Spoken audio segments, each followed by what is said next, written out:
Welcome to সিনেজ্ঞানী। আমি সৌভিক, সবাইকে জানাই শুভ চতুর্থীর অনেক অনেক শুভেচ্ছা। আপনারা দেখতেই পাচ্ছেন যে আমি এই মুহূর্তে রয়েছি পিভিআর ডায়মন্ড প্লাজাতে। জাস্ট নাও দেখে বেরোলাম দেবী চৌধুরানী। তো একেবারে হলের বাইরে থেকে সিনেমার রিভিউ করছি শুধুমাত্র আপনাদের জন্য। এখন আপনাদেরকে জানাবো যে দেবী চৌধুরানী সিনেমাটা হয়েছে কীরকম, একদম অনেস্ট ওপিনিয়ন দেবো।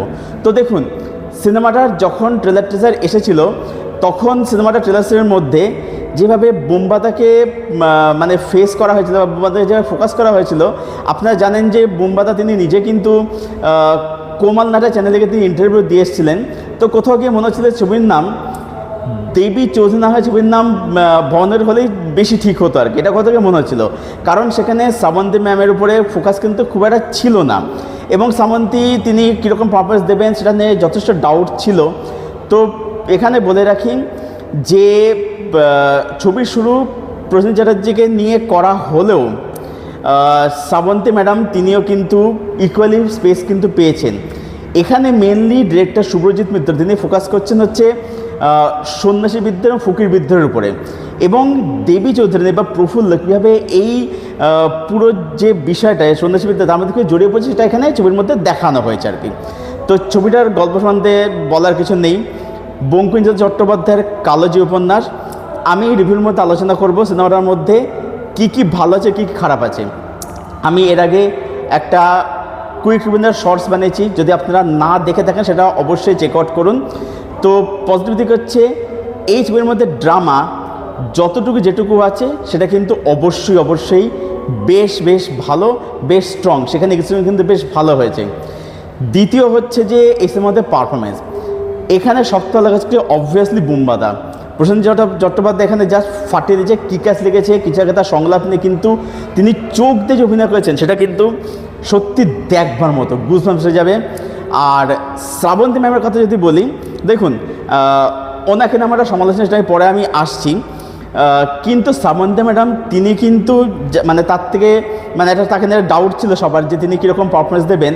তো এখানে বলে রাখি শ্রাবন্তী ম্যাডাম তিনি কিন্তু খুবই ভালো পারফরমেন্স দিয়েছেন। মানে দেখুন ব্যাপারটা হচ্ছে যে আমি ওই শ্রাবন্তীর ইমেজ খারাপ হয়ে গেছে বা শ্রাবন্তীকে বানাচ্ছে না হ্যান ত্যান, আমি ওই মানে আগে থেকে এটা প্রি কনসিভ মোশন তৈরি করে মানুষের যাব ওরকম মেন্টালিটির মানুষ আমি কিন্তু নই। তার অভিনয় ভালো হয়েছে, তিনি কিন্তু ড্রামা এবং ইমোশনাল পোর্শন তিনি কিন্তু যথেষ্ট এফেক্টিভ কিন্তু, ঠিক আছে। এছাড়াও এখানে ছোট চরিত্রে সব্যসাচী বাবু বলি, অর্জুন চক্রবর্তী, বিবৃতি, কিঞ্জল নন্দের কাছে খুবই ভালো হয়েছে। কিঞ্জল নন্দ ব্রজেশ্বর রোলটা প্লে করেছেন। তারপরে দর্শন মানিক, তারা কিন্তু প্রত্যেকে খুব ভালো অভিনয় করেছে। এখানে পারফরমেন্স সবাই কিন্তু খুবই ভালো হয়েছে। Main focus Prosenjit Srabanti party main ফোকাসটা থাকে আর কি, তারা কিন্তু বলবো যে তাদের কাজটা কিন্তু ডেলিভার কিন্তু করেছেন। আচ্ছা, এই সিনেমার মধ্যে ক্লাইম্যাক্স সেটা কিন্তু পিওর গুজবাম্পস। সেকেন্ড হাফটা মানে মোস্ট অফ দ্য টাইম সেটা অ্যাকশন বেশি যেই অ্যাকশন ব্যাকটি হয় আর কি সেটা, এবং ক্লাইম্যাক্স কিন্তু সত্যি কিন্তু ভালো, ঠিক আছে। সেকেন্ড হাফটা বলতে ক্লাইম্যাক্স থ্রিলারের মধ্যে ছবিটাকে ট্রিট করা হয়েছে। ক্লাইম্যাক্সটা কিন্তু সত্যি দারুণ, বেশ ভালো, বেশ গুজবাম্পস দেয়। আচ্ছা, এই ছবির মধ্যে বিজিএম মানে মিউজিক আছে, বিক্রম মিউজিক করেছেন অনবদ্য, অসাধারণ মিউজিক করেছেন এখানে। ছবির মধ্যে স্কেল আছে, গ্র্যান্ডিওর আছে, সেটা কিন্তু অবশ্যই বেশ ভালো। অ্যাকচুয়ালি এই অরিজিনাল যে গল্পটা টেক্সট এটা কিন্তু একটা স্কেল গ্র্যান্ডিওর ডিমান্ড সেটা কিন্তু রাখা হয়েছে। ছবির মধ্যে ক্যামেরা ওয়ার্ক সেটা কিন্তু বলবো যে ভালো, কিছু শর্টস আপনারা দেখতে যেগুলো কিন্তু বেশ ভালো।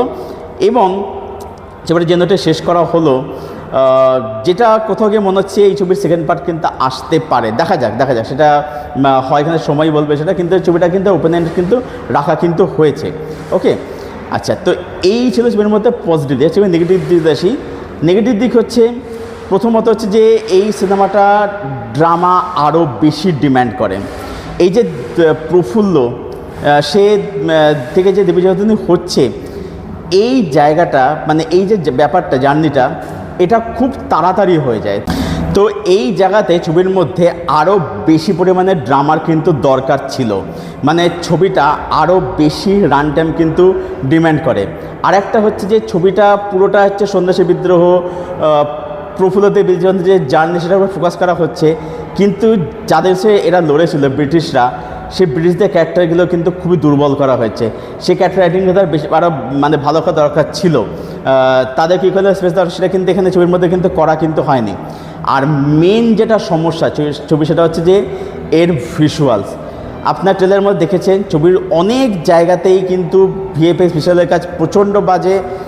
সিনেমা যেগুলো দেখতে পাবেন একটা দৃশ্য থেকে যেখানে সব্যসাচীর উপর চিল্লাচ্ছে চেঁচাচ্ছে যে ও চুরি করে ওকে দূর করে দাও। আপনার পেছনের দৃশ্যটা দেখুন, প্রচণ্ড ফেক, প্রচণ্ড ভজা লাগছে দেখতে। বহু ক্ষেত্রে দিনের শ্যুট করে সেগুলো রাত করে দেওয়া হয়েছে, সেগুলো দেখতে খুবই বাজে, খুবই ফেক লাগছে দেখতে। তারপরে হচ্ছে চাঁদতে সেটা দেখেই বোঝা যাচ্ছে পুরো এআই শট ইউজ করা হয়েছে। আচ্ছা, শ্রাবন্তী ম্যাডামের কে নিয়ে একটা সমালোচনা ছিল, আমি এবার বলি, সেটা নেগেটিভ দিকে এবার বলবো আর কি। ওনার প্রশংসা করলাম। সমস্যা কী হচ্ছে, ব্যাপারটা হচ্ছে যে তিনি তো ড্রামা ইমোশনাল পোর্শন তিনি কিন্তু খুব এফেক্টিভ, তিনি খুব ভালো অভিনয় করেছেন, নো ডাউট। কিন্তু ব্যাপারটা হচ্ছে যখন তিনি অ্যাকশান করছেন, ঠিক আছে, সে অ্যাকশানটা করার জন্য না মানে একটা সার্টেন একটা চেহারা ফিটনেস দরকার হয়। এবার ওনার চেহারাটা এমন একটা বাল্কি চেহারা হয়ে গেছে, ওনাকে দেখতে মানে ভারী লাগছে দেখতে, যেখানে হচ্ছে অ্যাকশান অনেক ক্ষেত্রে না কনভিন্সিং লাগছে না, বা চোখের মধ্যে যে একটা তেজ, একটা যে তেজোদ্দীপ্ত ব্যাপার, সেটা কিন্তু কোথাও কিন্তু অতটা কিন্তু তিনি ফুটে দিতে পারেনি। হ্যাঁ, চেষ্টা করেছেন, হ্যাঁ তিনি তরল চালানো শিখেছেন, দেখে বোঝা যাচ্ছে, সেটা খুব কনফিডেন্সলি করছেন, ঘোরাছড়া শিখেন, সেগুলো খেটেছেন, নোটা তিনি খেটেছেন, সেটা রিয়েলি অ্যাপ্রিসিয়েট করছে। কিন্তু তার কিন্তু আরও যে ছিল ফিটনেস নিয়ে কিন্তু মানে ফোকাস হওয়ার, কারণ যে চরিত্র তিনি করছে এটা একটা ঐতিহাসিক চরিত্র, গল্পকথা বর্ণনা দেবী চরিত্র কিন্তু এরকম বাল্কি চেহারা ছিল, তো সেটা দিয়ে ওনার ফোকাস করেছিল, সেটা কিন্তু উনি করেন না। তবে একটা বলবো এখানে ডিরেক্টর খুব চালাকি যারা করেছে, যখন ক্লাইম্যাক্স অ্যাকশন হচ্ছে না তখন শ্রাবন্তী ম্যাডামকে কিন্তু ডিরেক্টর শুভজিৎ মিত্র দূর থেকে দেখায়নি, মানে পুরো চেহারা দেখায়নি, একদম ক্লোজ শটে বা মিড ক্লোজ আপে দেখিয়েছে। জাস্ট ওইটাকে মানে ফিজিক্যাল যে এটা সেটাকে ঢাকার জন্য এটা কিন্তু চালাকি করে, এটা কিন্তু একটা খুব মানে খুব প্রশংসনীয় মুভ, এটাকে আমি বলবো আর কি। তো ওভারঅল বলবো যে ছবিটা ভালো হয়েছে, বেশ ভালো হয়েছে। আপনারা হলে আসুন, সিনেমাটা দেখুন, পুজো ভালো কাটুক আপনাদের। আর হ্যাঁ, ভিডিওটা শেষ করেছি, ভিডিওটা বেশি বড় করবো না, ভিডিওটা ভালো ভিডিওটাকে অবশ্যই লাইক করবেন, শেয়ার করবেন, চ্যানেলটাকে অবশ্যই সাবস্ক্রাইব করবেন, কারণ হলে দেখতে হচ্ছে রিভিউ করছি একদম শুধুমাত্র আপনাদের জন্য, তো অবশ্যই সাবস্ক্রাইব করে দেবেন। তো যাই হোক, ভিডিওটা শেষ করছি। সিনেমা দেখুন, আসুন হলে আসুন, সিনেমা দেখুন, পুজো এনজয় করুন, ভালো কাটান, ভালো সিনেমা দেখুন। Thank you so much.